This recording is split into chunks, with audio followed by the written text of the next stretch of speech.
Merci d'être présent aujourd'hui pour cette, donc c'est la 9e édition du Content Café. Et aujourd'hui, on va mettre un point de focalisation fort sur les ressources humaines.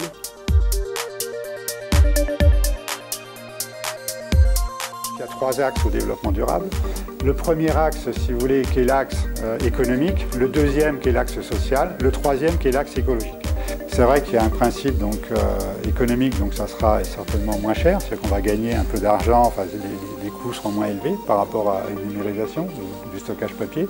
En termes d'écologie, bien connu aussi que si on fait moins de papier, il y a moins d'arbres. Enfin, Et puis en social, mieux vaut passer du temps à travailler en termes de RH, au développement des collaborateurs ou de l'entreprise, que d'aller chercher des dossiers dans les archives ou les classer dans les archives. La première question, c'est effectivement, on a tous été confrontés à l'accessibilité de la donnée.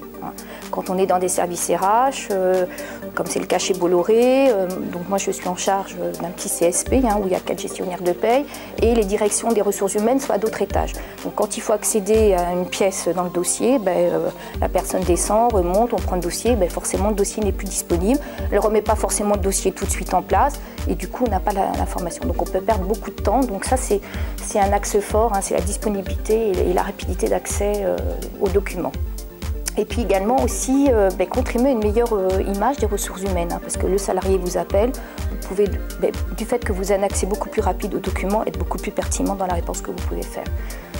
La réduction des coûts, qui sont effectivement des coûts de fourniture, le papier, l'encre, voilà, et une meilleure sécurité.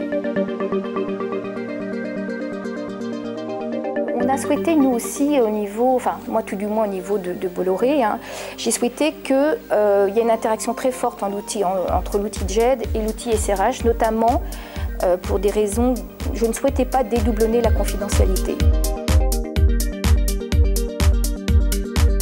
On voit bien qu'à travers tout ce qu'on a dit, forcément, effectivement, il y a des retours sur investissement, il y a un gain de temps, on voit bien que ça libère des mètres carrés, donc le coût immobilier baisse, ça baisse le coût des fournitures. Il y a une meilleure amélioration de l'image de l'entreprise et de la fonction. Et puis, on se prémunit aussi des risques d'incendie, d'actes malveillants, d'inondations. Oui, c'est quand même intéressant de faire la numérisation. Le plan de classement habituel que l'on trouve dans l'outil JED ressemble un peu au plan de classement papier. Il y a plusieurs façons d'indexer les documents. On peut le faire manuellement, ce qui est assez long, et automatiquement, ce n'est pas forcément sécurisé. On peut mettre en place des purges automatiques pour certains documents. On a estimé, si vous voulez, qu'il y avait 500 000 documents à reprendre, c'est-à-dire une cinquantaine de documents par personne. Et du coup, le coût de la reprise de l'historique d'une volumétrie de 500 000 documents, c'est entre 0,12 et 0,17 € par document.